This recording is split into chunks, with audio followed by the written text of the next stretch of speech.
Remedy देने के बाद सबसे पहले क्या बेटर होता है? रिपोर्ट, पेन, टेस्ट, इनमें से कुछ भी नहीं, पेशेंट का माइंड।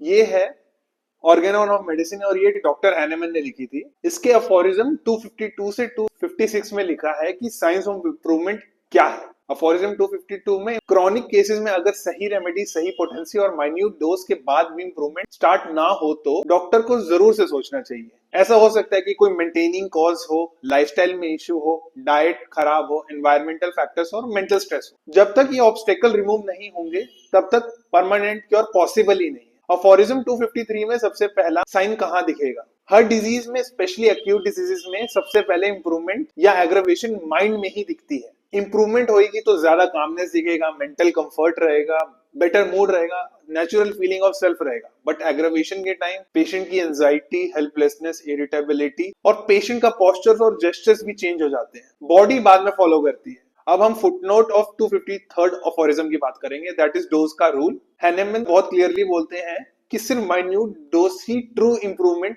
दिखाती है। लार्ज डोज में रेमेडी वायलेंटली एक्ट कर सकती है, गलत एग्रावेशन भी कर सकती है। अफोरिज्म 254 और 255 में जब पेशेंट बोल नहीं पाता उसके बारे में डिस्कस किया है। तो कुछ पेशेंट्स एग्रावेशन या इंप्रूवमेंट को एक्सप्लेन कर नहीं पाते किसी की वजह से, तो उस सब में डॉक्टर क्या देखे? तो ओल्ड सिम्टम्स आगे बढ़ रहे हैं या नहीं, ये जरूर देखना चाहिए, और कोई न्यू सिम्टम आ रहा है या नहीं, या माइंड और डिस्पोजिशन बेटर हो रहा है या नहीं। अगर no new symptoms plus better mind हो तो ये पॉजिटिव इंप्रूवमेंट है। अफोरिज्म 256 सबसे इंपॉर्टेंट वार्निंग इसमें, अगर रेमेडी के बाद भी नए और ट्रबलिंग सिम्टम्स अपीयर हो जाते हैं तो ये होम्योपैथिक एग्रावेशन नहीं है, ये रॉन्ग रेमेडी का साइन है। एक एग्जांपल से समझते हैं। टीबी के पेशेंट में लंग एब्सेस बनना ना इंप्रूवमेंट है और ना होम्योपैथिक एग्रावेशन है, ये डिजीज का एडवांसिंग स्टेज है।